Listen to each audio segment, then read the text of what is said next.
அடுத்ததாக நாம் எடுத்துக்கொண்ட அற்புதமான மூலிகை துளசி. ராமன் துளசி, சீதை துளசி, கருந்துளசி, வெண்துளசி, காட்டு துளசி, செந்துளசி, நாய் துளசி மற்றும் நீர்க்கோவை துளசி என்று அதை ஒரு சிலர் கிராமத்தில் கஞ்சங்கோரை என்று அழைப்பார்கள்.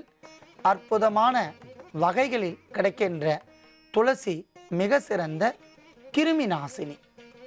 அதிகப்படியான உடல் உஷ்ணத்திற்கு துளசி ஒரு அருமருந்து. கருப்பையில் தோன்றக்கூடிய கேன்சர், செர்விக் கேன்சர் என்று சொல்லக்கூடிய பெண்களுக்கு கருப்பை வாய்ப்புற்றில் ஏற்படுகின்ற புற்றுநோய்க்கு இந்த துளசி ஒரு அருமருந்து.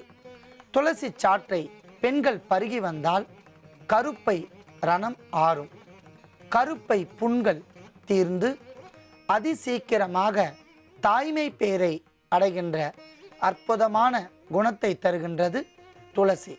ஆண்கள் இதை அளவோடு பயன்படுத்தினால் மிக சிறந்த நன்மை தரும். கோடை காலத்தில் தோன்றக்கூடிய வெட்டை, வேர்க்குரு, சிறு சிறு கொப்பளங்கள், ஸ்கேபிஸ் என்று சொல்லக்கூடிய தொற்று நோய் இவை தணியும். மேலும் உடல் உஷ்ணத்தை குறைக்கும் என்பதால் நாம் துளசியும் எடுத்து வைத்துள்ளோம். அடுத்ததாக நாம் எடுத்துக்கொண்ட அற்புதமான ஒரு திரவம் பன்னீர். இயற்கையான முறையில் ரோஜா இதழை கொண்டு தயாரிக்கப்பட்ட பன்னீர் ஒரு குளிர்ச்சியான ஒரு பொருள். கடைகளில் விற்கக்கூடிய பன்னீர் கலப்படமான ஒரு பொருள் என்பதால் நேயர்கள் நாம் முந்தைய நிகழ்ச்சிகளில் பன்னீர் தயாரிப்பது எப்படி என்பதை நேரடியாக செய்தோம்.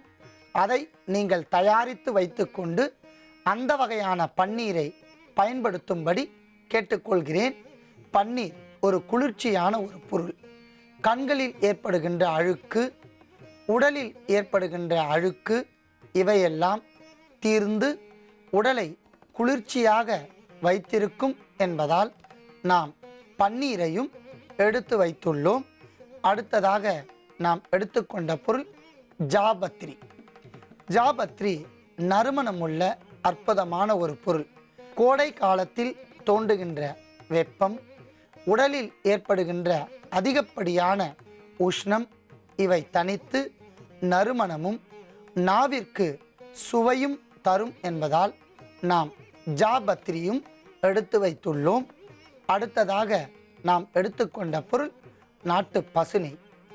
அன்பான நேயர்களே, நாட்டு பசுனை மிக சிறந்த கிருமி நாசினி.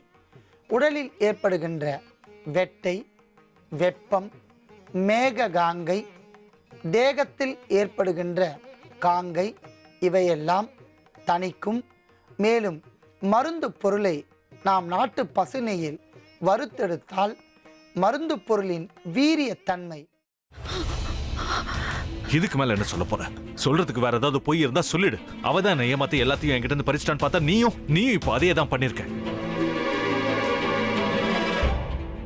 ஏன் ஆலியா, ஏன் இப்படி பண்ண?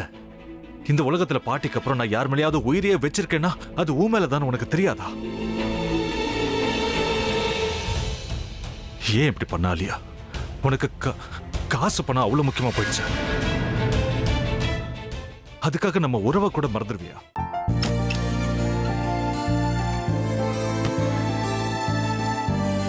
சக்தி சக்தி, ஒரு நிமிஷம்.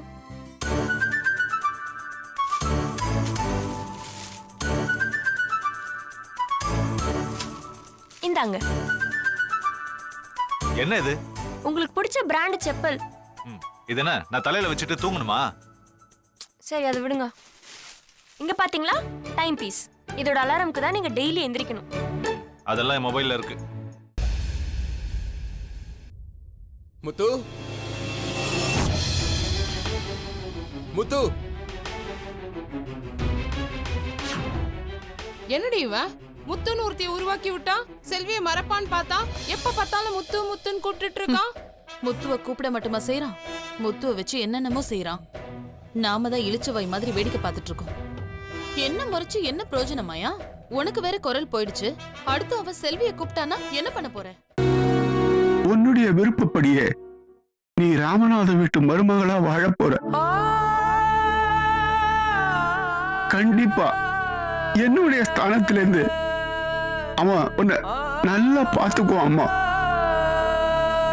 டேய், அவரை பத்தி தான் உனக்கு தெரியும்ல. அவர் எந்த முடிவு எடுத்தாலும் அதான் ஃபைனல். நம்ம அப்பா வேணுமா வேணாமாங்கிறத நீயே முடிவு பண்ணிக்கோ. வாடா.